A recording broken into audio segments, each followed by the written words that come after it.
ഇന്നലെ ഞാനൊരു വീഡിയോ കാണുവാനിടയായി. എന്റെ ഒരു ഫ്രണ്ട് അവൻ എനിക്ക് അയച്ചു തന്നാണ്. എടാ, ഈ പറയുന്നതിൽ എന്തെങ്കിലും കാര്യമുണ്ടോ എന്ന് ചോദിച്ച് അയച്ചു തന്നാണ്. അപ്പൊ ഞാൻ ആ വീഡിയോ നിങ്ങളെ ഒന്ന് കാണിക്കാം. ഒരു കാരണവശാലും കാർഡിയോ ചെയ്തതിനു ശേഷം വെയിറ്റ് ട്രെയിനിങ് ചെയ്യാൻ പാടില്ല.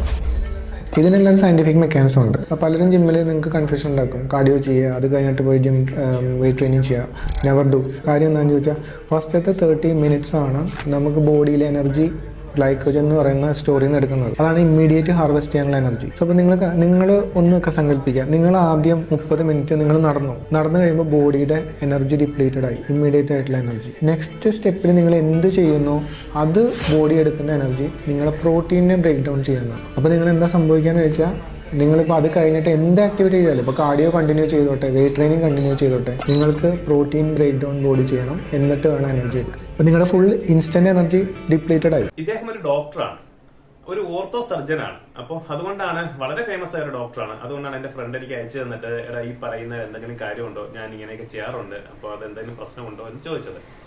അപ്പോൾ ഉറപ്പായി ഞാൻ പറയുന്നു, ഈ പറഞ്ഞതിൽ ഒരു 10% കറക്റ്റ് ഉണ്ട്, അല്ലെങ്കിൽ 10 to 15% കറക്റ്റ് ഉണ്ട്. ബാക്കിയെല്ലാം തെറ്റായ കാര്യമാണ്. നമ്മുടെ എനർജി സിസ്റ്റത്തിനെ പറ്റിയിട്ട് കൃത്യമായി ഇതിലൊന്നും അഡ്രസ് ചെയ്തിട്ടില്ല. അപ്പോൾ ഡോക്ടർ പറഞ്ഞ പോലെ ഇതുപോലെ നമ്മൾ 30 minute കാർഡിയോ ചെയ്തിട്ട് പിന്നെ നമ്മൾ ഏത് ആക്ടിവിറ്റി ചെയ്താലും നമ്മുടെ മസിൽ പ്രോട്ടീൻ ആണ് വിഘടിപ്പിച്ച് നമുക്ക് എനർജി ആക്കി എടുക്കുന്നത്. നമുക്കൊന്ന് ചെക്ക് ചെയ്യാം. ഇതറിയുന്നതിനേക്കായി നിങ്ങൾ ഈ വീഡിയോ ദയവ് ചെയ്ത് മുഴുവനായിട്ട് കാണുക. കാര്യം ഇതിൽ എനർജി സിസ്റ്റം ക്ലിയർ ആയിട്ട് പറഞ്ഞാൽ മാത്രമേ നിങ്ങൾക്കത് മനസ്സിലാക്കാൻ സാധിക്കത്തുള്ളൂ. നിങ്ങൾക്ക് ഈ വീഡിയോ ഉപകാരപ്പെട്ടെന്ന് തോന്നുമെങ്കിൽ മാത്രം നിങ്ങൾ ഈ ചാനൽ സബ്സ്ക്രൈബ് ചെയ്തേക്കുക. ഇതുപോലെ സംശയമുള്ള ആരെങ്കിലും ഉണ്ടെങ്കിൽ നിങ്ങൾ അവർക്ക്, അല്ലെങ്കിൽ ജിമ്മിൽ പോകുന്ന ആരെങ്കിലും ഉണ്ടെങ്കിൽ അവർക്ക് നിങ്ങൾ ഈ വീഡിയോ ഒന്ന് ഷെയർ ചെയ്ത് കൊടുത്തേക്കുക.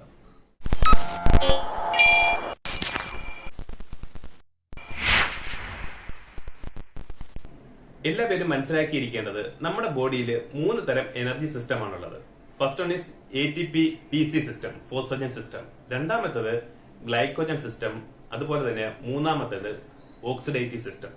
ആദ്യം പറഞ്ഞ 2 സിസ്റ്റമും അനൈറോബിക് ആണ്, ഓക്സിജന്റെ സഹായം ഇല്ലാതെയാണ് നമുക്ക് ചെയ്യാൻ പറ്റുന്നത്. എന്നാൽ ഓക്സിഡേറ്റീവ് സിസ്റ്റം ഓക്സിജന്റെ സഹായത്തോടു കൂടിയാണ് ചെയ്യുന്നത്. ഇനി നമുക്ക് വിശദമായി പറയാം എന്താണ് ATP PC സിസ്റ്റം എന്ന് പറയുന്നത്. അതായത് നമ്മൾ വളരെ ലളിതമായിട്ട് പറഞ്ഞുതരാം, വളരെ കൃത്യമായിട്ട് നിങ്ങൾക്ക് മനസ്സിലാവുന്ന രീതിയിൽ പറഞ്ഞുതരാം. നമുക്ക് വളരെ പെട്ടെന്ന് ഒരു ആക്ഷൻ ചെയ്യേണ്ടി വരുമ്പോൾ, അതൊരു 10 സെക്കൻഡിനകത്തൊക്കെ നമുക്ക് വളരെ ഫോഴ്സിൽ നമുക്ക് എന്തെങ്കിലും ചെയ്യാൻ പറ്റും. അത് കഴിയുമ്പോൾ നമ്മൾ ടയർഡായി തുടങ്ങുമായിരിക്കും. അപ്പൊ ആ ഒരു 10 സെക്കൻഡിനകത്ത് നമുക്ക് ഉണ്ടാകുന്ന ആ ഒരു എനർജി ആണ് ATP PC സിസ്റ്റം എന്ന് പറയുന്നത്. അതായത് ഇപ്പൊ നമ്മളൊരു 10 മീറ്റർ റൺ ചെയ്യുന്നു, 100 മീറ്റർ റൺ ചെയ്യുന്നു. അപ്പൊ ആ സമയത്ത് വളരെ ഹെവി സ്പീഡിൽ നമുക്ക് റൺ ചെയ്യാൻ പറ്റുന്നുണ്ട്. ആ സമയത്ത് ഉണ്ടാകുന്ന സിസ്റ്റം ATP PC ആണ്. അതുപോലെ നമ്മളൊരു വെയിറ്റ് ലിഫ്റ്റിംഗ് തന്നെ ഒരു 2-3 റെപ്പറ്റീഷൻ ചെയ്യുന്ന സമയത്ത് നമുക്കുണ്ടാവുന്നത് ATP PC ആണ്. നമ്മളൊരു 3-4 പഞ്ച് ചെയ്യുന്ന ഒരാളെ, ആ സമയത്ത് ഉണ്ടാവുന്നതും ATP PC സിസ്റ്റം ആണ്. അതായത് നമുക്ക് പെട്ടെന്ന് ഒരു 10 സെക്കൻഡിനുള്ളിൽ നമുക്ക് എടുക്കാൻ പറ്റുന്ന മാക്സിമം എനർജി നമുക്ക് പ്രൊഡ്യൂസ് ചെയ്യുന്നത് ഈ ATP PC സിസ്റ്റം ആണ് നമുക്ക് പ്രൊഡ്യൂസ് ചെയ്യുന്നത്. ഇനി എന്താണ് ഗ്ലൈക്കോജൻ സിസ്റ്റം? ഗ്ലൈക്കോജൻ സിസ്റ്റം എന്ന് പറയുന്നത് ഈ 10 സെക്കൻഡിന് ശേഷം, അതായത് ATP PC കഴിഞ്ഞതിന് ശേഷം സ്റ്റാർട്ട് ചെയ്യുന്ന സിസ്റ്റമാണ് ഗ്ലൈക്കോജൻ സിസ്റ്റം. ഇതൊരു 2 മിനിറ്റ് വരെയൊക്കെ നമ്മൾ ഗ്ലൈക്കോജൻ സിസ്റ്റം റൺ ആവും. അത് നമ്മളിപ്പോ ആ സമയത്ത് നമ്മുടെ ഫ്യൂവൽ എന്ന് പറയുന്നത് നമ്മുടെ ബോഡിയിലുള്ള ഗ്ലൂക്കോസിനെയാണ് ഫ്യൂവലായിട്ട് യൂസ് ചെയ്യുന്നത്. നമ്മളൊരു ഹൈ ഇന്റൻസിറ്റിയിൽ എന്ത് ചെയ്താലും, അതിപ്പോ നമ്മളൊരു ഹൈ ഇന്റൻസിറ്റി വർക്ക്ഔട്ട് ചെയ്താലോ, അല്ലെങ്കിൽ നമ്മളൊരു 400 മീറ്റർ റൺ ചെയ്താലോ, അല്ലെങ്കിൽ നമ്മളൊരു വെയിറ്റ് ട്രെയിനിങ് ചെയ്യുമ്പോഴോ ഒക്കെ നമുക്ക് വർക്കാവുന്ന സിസ്റ്റം എന്ന് പറയുന്നത് ഗ്ലൈക്കോജൻ സിസ്റ്റമാണ്.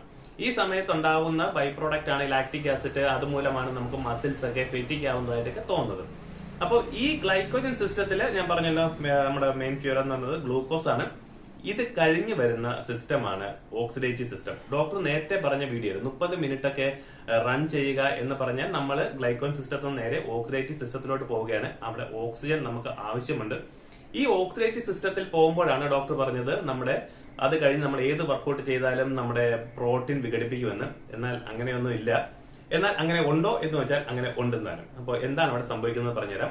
ഓക്സിഡേറ്റീവ് സിസ്റ്റത്തിലും നമ്മൾ ആ ലെവലിലേക്ക് പോയി കഴിഞ്ഞാല് നമ്മുടെ മെയിൻ ഫ്യൂവൽ സോഴ്സ് എന്ന് പറയുന്നത് കാർബോഹൈഡ്രേറ്റ് തന്നെയാണ്. അത് കഴിഞ്ഞാൽ ഫാറ്റ്, അതിനുശേഷമാണ് പ്രോട്ടീൻ ഒരു ഫ്യൂവൽ സോഴ്സ് ആയിട്ട് എടുക്കുന്നത്. അതായത് നമ്മുടെ ബോഡിയിലുള്ള ഗ്ലൈക്കോജൻ അല്ലെങ്കിൽ കാർബോഹൈഡ്രേറ്റിൽ തന്നെയാണ് അവിടെ എനർജി സോഴ്സ് ആയിട്ട് എടുക്കുന്നത്. ഇപ്പൊ നമ്മുടെ ബോഡിയിലെ കാർബോഹൈഡ്രേറ്റ് ഫുള്ള് തീർന്നു, നമ്മുടെ ബോഡിയിലെ ഫാറ്റ് ഫുള്ള് തീർന്നു. എന്നാൽ മാത്രമാണ് പ്രോട്ടീനിലേക്ക് നമ്മുടെ ബോഡി നെക്സ്റ്റ് സ്റ്റെപ്പ്, അടുത്ത ഫ്യൂവലായിട്ട് പ്രോട്ടീൻ എടുക്കുന്നത്. ഒരിക്കലും ഒരു 30 മിനിറ്റ് വാക്ക് ചെയ്താലോ റൺ ചെയ്താലോ ഒന്നും നിങ്ങളുടെ പ്രോട്ടീൻ വിഘടിപ്പിക്കാൻ പോകുന്നില്ല. അതല്ല ഇനി അതിന് എന്തെങ്കിലും ചാൻസ് ഉണ്ട് എന്നുണ്ടെങ്കിൽ നിങ്ങളൊരു low carb diet, low fat diet ഒക്കെ ചെയ്ത് നിങ്ങളുടെ ഫാറ്റ് പെർസെന്റേജ് 8 താഴെ നിൽക്കുന്ന ഒരാള് വളരെ ലോങ് ഡ്യൂറേഷനിൽ വർക്കൗട്ട് ചെയ്താൽ മാത്രമേ അതിന് എന്തെങ്കിലും ഒരു ചാൻസ് ഉള്ളൂ. ഇനിയാണ് ഇതിന്റെ ഹൈലൈറ്റ് അല്ലെങ്കിൽ ഇതിന്റെ ഏറ്റവും വലിയ തെറ്റ് ഡോക്ടർ പറഞ്ഞത്, അല്ലെങ്കിൽ അതിന്റെ ഒരു ഫണ്ണി ഏരിയ ഞാൻ പറഞ്ഞു തരാം. നമ്മൾ എത്ര വർക്കൗട്ട് ചെയ്താലും നമ്മൾ ആദ്യം ഈ പറഞ്ഞ പോലെ ആദ്യത്തെ ഒരു 10 സെക്കൻഡോട് നമ്മൾ ATP PC വന്നു, ദെൻ നമ്മൾ ഗ്ലൈക്കോജൻ സിസ്റ്റം വന്നു, അത് കഴിഞ്ഞ് നമ്മൾ ഓക്സിഡേറ്റീവ് സിസ്റ്റത്തിൽ വർക്ക് ചെയ്തുകൊണ്ടിരിക്കുന്നു. ഡോക്ടർ പറഞ്ഞാൽ നമ്മൾ റൺ ചെയ്തുകൊണ്ടിരിക്കുന്നു. അത് കഴിഞ്ഞ് നമ്മൾ റെസ്റ്റ് എടുക്കുമല്ലോ, നമ്മൾ വർക്കൗട്ടിലേക്ക് റെസ്റ്റ് എടുക്കുന്ന ആ ടൈമിൽ നമ്മൾ എഗെയിൻ വീണ്ടും നമ്മൾ അടുത്ത ആദ്യം തൊട്ട് സ്റ്റാർട്ട് ചെയ്യാണ്. നമ്മുടെ ATP PC-ലോട്ട് നമ്മൾ വീണ്ടും എഗെയിൻ പോവുകയാണ്. അതിന് വേണ്ടിയിട്ടാണ് നമ്മളിപ്പോ വെയിറ്റ് ട്രെയിനിങ് ഒക്കെ ചെയ്യുമ്പോൾ ഒരു സെറ്റ് എടുത്തതിന് ശേഷം നമ്മളുടെ 1 മിനിറ്റോ 2 മിനിറ്റോ നമ്മൾ റെസ്റ്റ് എടുക്കുന്നത് എഗെയിൻ നമ്മുടെ എനർജി സിസ്റ്റം ATP PC-ലോട്ട് പോകാനാണ്. കാരണം നമ്മൾ വർക്കൗട്ട് ചെയ്യുമ്പോൾ നമ്മുടെ സിസ്റ്റം സെക്കൻഡ് എനർജി സിസ്റ്റമായ ഗ്ലൈക്കോജൻ സിസ്റ്റത്തിൽ വന്ന് നിൽക്കുകയായിരിക്കും. നമ്മൾ വീണ്ടും ATP PC പോകാൻ വേണ്ടി നമ്മൾ റെസ്റ്റ് എടുക്കുന്നു. അതുകൊണ്ടാണ് നമുക്ക് വീണ്ടും വെയിറ്റ് എടുക്കുമ്പോൾ ആദ്യത്തെ പോലെ നമുക്ക് വെയിറ്റ് ലിഫ്റ്റ് ചെയ്യാൻ പറ്റുന്നത്. അപ്പോൾ ഒരു 30 സെക്കൻഡ് തൊട്ട് നമ്മൾ ആദ്യം ചെയ്ത വർക്കിന്റെ ഇന്റൻസിറ്റി അനുസരിച്ച് നമ്മൾ 30 സെക്കൻഡ്സ് തൊട്ട് ഒരു 3 മിനിറ്റ് ഒക്കെ റെസ്റ്റ് എടുക്കുമ്പോൾ എഗെയിൻ നമ്മുടെ എനർജി സിസ്റ്റം ATP PC-ലോട്ട് സ്റ്റാർട്ട് ആവുന്നുണ്ട്. ഒരിക്കലും അങ്ങനെയാണെങ്കിൽ ഒരാൾ ഒരു ദിവസം കുറച്ച് വർക്കൗട്ട് ചെയ്ത് കഴിഞ്ഞാൽ അയാളുടെ ഓക്സിഡേറ്റീവ് സിസ്റ്റത്തിലോട്ട് പോയി കഴിഞ്ഞാൽ പിന്നെ അയാൾ ചെയ്യുന്ന വർക്കൗട്ടുകളെല്ലാം അയാളുടെ എനർജി പ്രോട്ടീൻ പോവേണ്ടി വരുമല്ലോ. അതൊരിക്കലും നടക്കത്തില്ല. നമ്മുടെ ഒരു 1 മിനിറ്റ് റെസ്റ്റ് എടുക്കുമ്പോൾ വീണ്ടും എഗെയിൻ നമ്മുടെ എനർജി സിസ്റ്റം റീസ്റ്റാർട്ട് ചെയ്യുന്നുണ്ട്. അപ്പൊ അത് ഡോക്ടർ വിട്ടുപോയതാണ് ഈ പറഞ്ഞ കാര്യത്തിലെ ഏറ്റവും വലിയ തെറ്റ്. നമ്മുടെ ഡേ ടു എൻഡ് നമ്മളെല്ലാരും എന്തെങ്കിലും ആക്ടിവിറ്റി ചെയ്തുകൊണ്ടിരിക്കുന്ന ആളുകൾക്ക് അങ്ങനെയാണെങ്കിൽ മസിൽസ് ഒന്നും കാണാൻ സാധിക്കത്തില്ലല്ലോ. പിന്നെ മറ്റൊരു കാര്യം ഉള്ളത്, അത് നമുക്ക് എഗ്രി ചെയ്യാം. നിങ്ങൾ ജിമ്മിൽ പോകുമ്പോൾ വെയിറ്റ് ട്രെയിനിങ്ങിന് മുമ്പായിട്ട് കാർഡിയോ വർക്കൗട്ടുകൾ ചെയ്യാതിരിക്കുന്നതാണ് നല്ലത്. അത് ഇതുപോലെ നിങ്ങളുടെ മസിൽസിലെ പ്രോട്ടീൻ വിഘടിപ്പിക്കുന്നത് കൊണ്ടല്ല, നിങ്ങൾ തളർന്നു പോകും.